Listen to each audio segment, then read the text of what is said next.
এর আগে আমরা দেখলাম কিভাবে একটি সংবাদের তথ্য সংগ্রহ এবং চিত্র ধারণ করতে হয়। আজকের লেসনে আমরা জানব আপনার স্টোরি কিভাবে লিখতে হবে।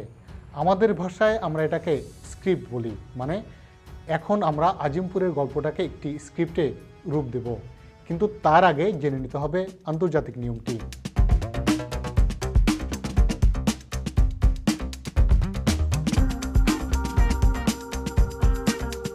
কোনো সংবাদ বা রিপোর্টের সঙ্গে অন্য যে কোনো আর্টিকেল বা লেখার মূল পার্থক্য হলো তথ্য সংগ্রহ ও লেখার ধরনে।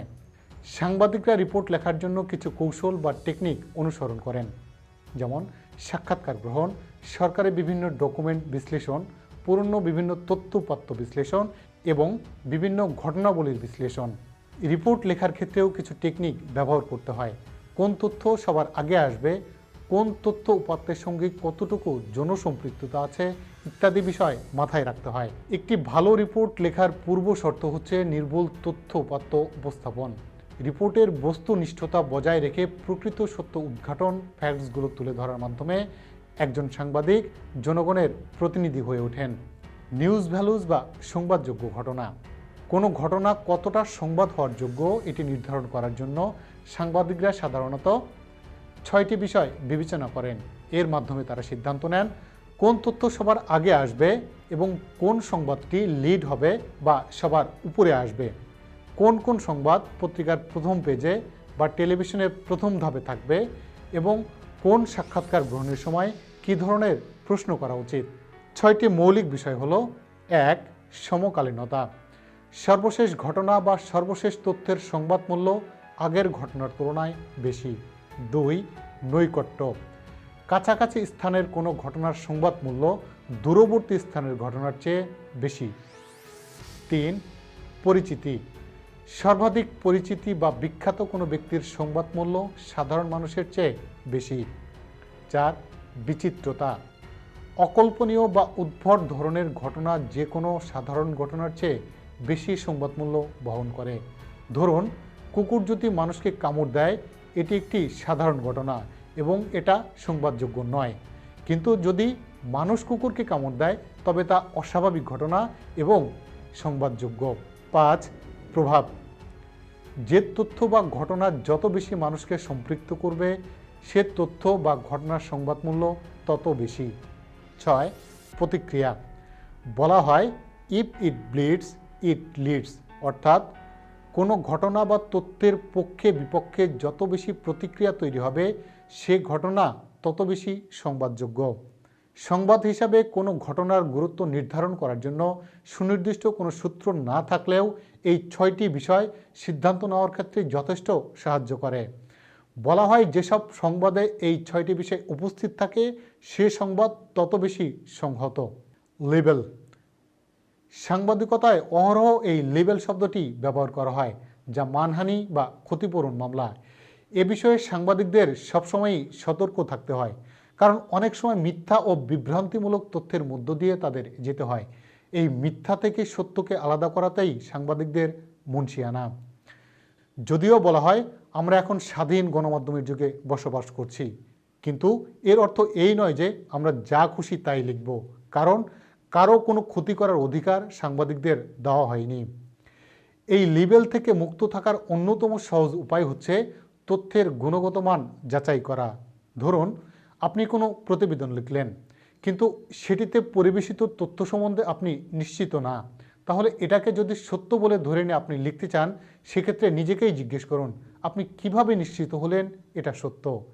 যে উৎস থেকে আপনি এই তথ্য পেয়েছেন সেই উৎস কতটা নির্ভরযোগ্য।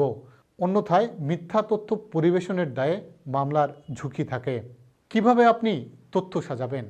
একটি সংবাদের সবচেয়ে গুরুত্বপূর্ণ বিষয় হলো ইন্ট্রো বা সূচনা।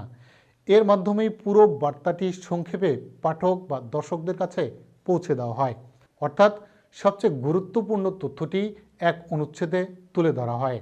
কোনো ঘটনাকে এক বাক্যে বন্ধুর কাছে প্রকাশ করতে আমরা যেভাবে কথা সাজাই সেভাবে সংক্ষেপে পুরো বিষয়টি তুলে ধরাই সবচেয়ে ভালো কৌশল। প্রচলিত নিয়ম অনুযায়ী সাধারণত 5W1H ফর্মুলা ব্যবহার করা হয়, অর্থাৎ ইন্ট্রোতে 6টি প্রশ্নের উত্তর অবশ্যই থাকতে হবে। তা হলো who, what, when, where, why and how. ধরুন, রায়ের বাজার বস্তি থেকে উচ্চশিক্ষা নিতে আমেরিকা যাচ্ছেন সিয়াম। ইউডব্লিউসিতে 2019-20 শিক্ষা বছরে $80,000 মূল্যের পূর্ণবৃত্তি নিয়ে পড়তে এ মাসেই নিউ মেক্সিকো যাচ্ছেন তিনি। এই ইন্ট্রোতে 5W 1H এর উত্তর আমরা খুঁজে বের করি। প্রথম ডব্লিউ, হোয়াট, কি, উচ্চশিক্ষা। দ্বিতীয় ডব্লিউ, হু, কে, উত্তর সিয়াম। তৃতীয় ডব্লিউ, হোয়ার, কোথা থেকে কোথায় যাচ্ছেন, উত্তর রায়ের বাজার বস্তি থেকে আমেরিকা যাচ্ছেন। চতুর্থ ডব্লিউ, হোয়াই, কেন যাচ্ছেন, উচ্চশিক্ষা নিতে। পঞ্চম ডব্লিউ, হুয়েন, মানে কখন যাচ্ছেন, উত্তর এ মাসেই যাচ্ছেন। কিভাবে যাচ্ছেন, হাউ, বৃত্তি নিয়ে। এবার আসি পুরো নিউজ কাঠামো কিভাবে সাজাবেন। যদি নিয়মিত সংবাদ হয় তাহলে উল্টো পিরামিড কাঠামো ব্যবহার করা হয়, অর্থাৎ উল্টো পিরামিডের মাথা থাকে বেশি প্রশস্ত বা ভারী। তেমনি নিয়মিত সংবাদের ক্ষেত্রে সবচেয়ে ভারী তথ্যগুলো সবার আগে বসে, যেটাকে আমরা ইন্ট্রো বলছি। এর পরের অনুচ্ছেদে আসবে পরবর্তী গুরুত্বপূর্ণ বিষয়গুলো, সবশেষ ব্যাকগ্রাউন্ড ঘটনা বা তথ্য। প্রতিবেদন শেষ করার বিষয়ে সুনির্দিষ্ট কোনো নিয়ম নেই, তবে কোনো তথ্য দিয়েই সংবাদ শেষ করা ভালো। অ্যাট্রিবিউটিং ইনফরমেশন। নিউজে যেসব তথ্যের ব্যবহার করা হয় সেসব তথ্যের উৎস অবশ্যই উল্লেখ করতে হবে, না হলে সংবাদ বিশ্বাসযোগ্যতা হারায়। যেমন পুলিশের কোনো নথি, যে কোনো অফিসের নথি, কোনো জরিপ, কোনো সাক্ষাৎকার ইত্যাদি। যদি কোনো সাক্ষাৎকারের কথা উল্লেখ করা হয় তবে সাক্ষাৎকারদাতার সরাসরি উদ্ধৃতি দেওয়া ভালো। উদাহরণ 1, বিশ্বব্যাংক বলছে এবছর জিডিপির প্রবৃদ্ধি 6% বেশি হবে না। বাংলাদেশ ইকোনমিক আপডেট নামে বিশ্বব্যাংকের 16তম সংখ্যায় এ তথ্য তুলে ধরা হয়েছে। 2, স্বাস্থ্য অধিদপ্তরের তথ্য অনুযায়ী এর মধ্যে ডেঙ্গু রোগীর সংখ্যা 60,000 ছাড়িয়েছে। সংবাদে প্রথমবারের মতো কোনো ব্যক্তি বা প্রতিষ্ঠানকে উদ্ধৃত করা হলে তার পুরো নাম লিখতে হয়।